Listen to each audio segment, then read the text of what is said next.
বিসমিল্লাহির রহমানির রহিম। সুপ্রিয় শিক্ষার্থীবৃন্দ, 10.1-এর টাইপ 3 নিয়ে আজকে আলোচনা করব।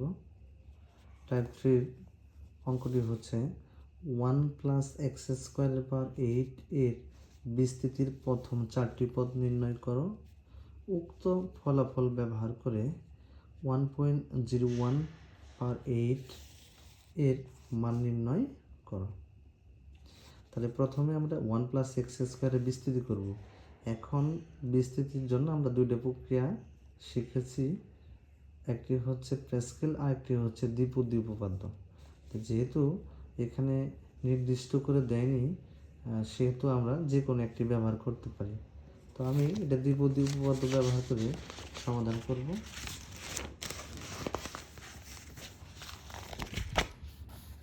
আচ্ছা, তো টাইপ 3-তে আমরা 1 + x² দ্বিপদী উপপাদ্য ব্যবহার করেছি। যেহেতু প্রথম 4টি পদ বলছি, তাহলে 1 2 3 4। তাহলে আমার এখানে n হচ্ছে কত? 8 0 x² 0, 8 1 x² 1, 8 2 x² 2, 8 3 x² 3 plus dot dot. এখন আমরা জানি যে কোনো জিরো ফ্যাক্টরিয়াল মান হচ্ছে কত? 1 প্লাস 8 1, এটা লিমিট 1, যেহেতু লিমিট 1 রয়েছে তাহলে উপরেও এক ঘর নিচেও এক ঘর, তাহলে 8 1 ইন্টু x² 1 মানে x² প্লাস 8 2, তাহলে উপরে হবে 2 ঘর, নিচে হবে 2 ঘর, উপরে বড় থেকে ছোট, নিচে হচ্ছে ছোট থেকে বড়। তাহলে 1 × 2 8 × 7, তাহলে x এর পাওয়ার 2 পাওয়ার হচ্ছে 2, 2 2 4, মানে x⁴ 4। 8 3 নিচে হবে লিমিট 3 ঘর, উপরে হবে বড় থেকে ছোট, নিচে হবে ছোট থেকে বড়। তাহলে 1 × 2 × 3 8 × 7 × 6, তাহলে 3 যাবে 6 এর মধ্যে 2, আর 2 2 কাটা, ইন্টু x² আর 3 গুণ করলে হবে কত? 3 আর 2 গুণ করলে 3 2 6 প্লাস ডট ডট 1 প্লাস, তাহলে x² নিচে মনে হয় একটা 1 রয়েছে, 1 একে 1, নিচের 1 এর ভ্যালু নেই। 8 আর x² গুণ করলে হবে 8x² প্লাস 2 দিয়ে 8কে ভাগ করলে হয় 4, 4 7 28, বা 2 দিয়ে 8কে কাটাকাটি করতে পারো, 4 হবে, 4 7 28 আর x পাওয়ার 4, 28x⁴ plus 7 8 56 x⁴ 6 plus dot dot. অর্থাৎ 1 + x² এর প্রথম 4টি পদ দ্বিপদী উপপাদ্য ব্যবহার করে আমি করে ফেলেছি। এখন তার পরবর্তীতে অংশ আছে, দ্বিতীয় অংশ রয়েছে, সেখানে বলেছে যে উক্ত ফলাফল ব্যবহার করে 1.01/8 এর মান নির্ণয় করো। তাহলে বিস্তৃতির পাওয়ার হচ্ছে 8, উক্ত ফলাফলের পাওয়ার হচ্ছে 8।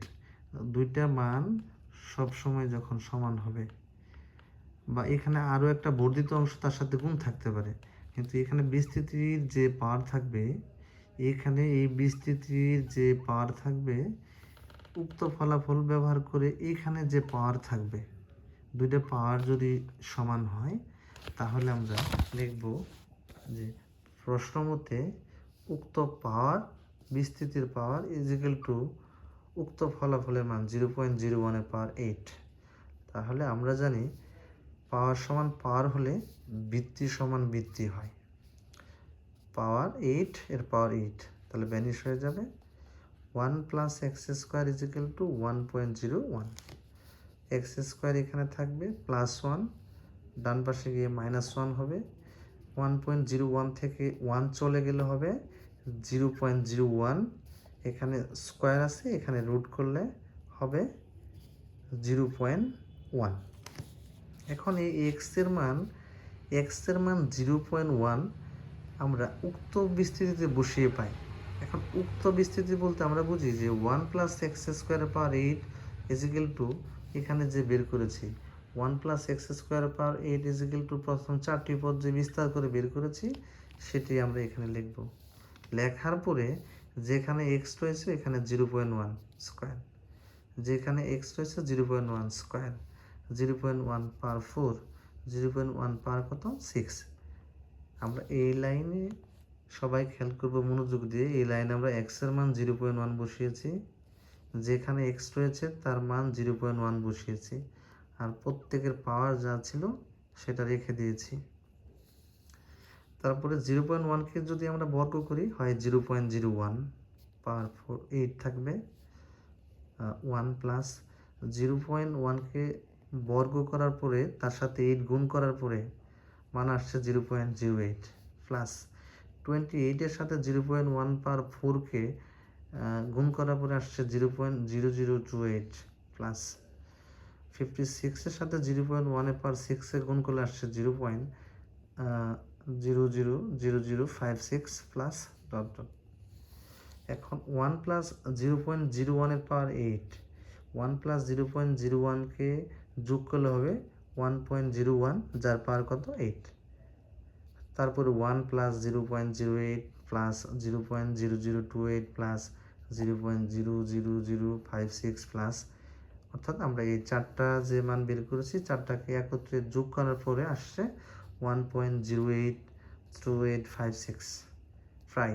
যদি বলে দশমিকের পরে 4 ঘর পর্যন্ত দেখাও তাহলে 4 ঘর পর্যন্ত, যদি বলে 6 ঘর পর্যন্ত দেখাও তাহলে 6 ঘর পর্যন্ত। এটি হচ্ছে উক্ত বিস্তৃতির ফলাফল ব্যবহার করে মান নির্ণয়।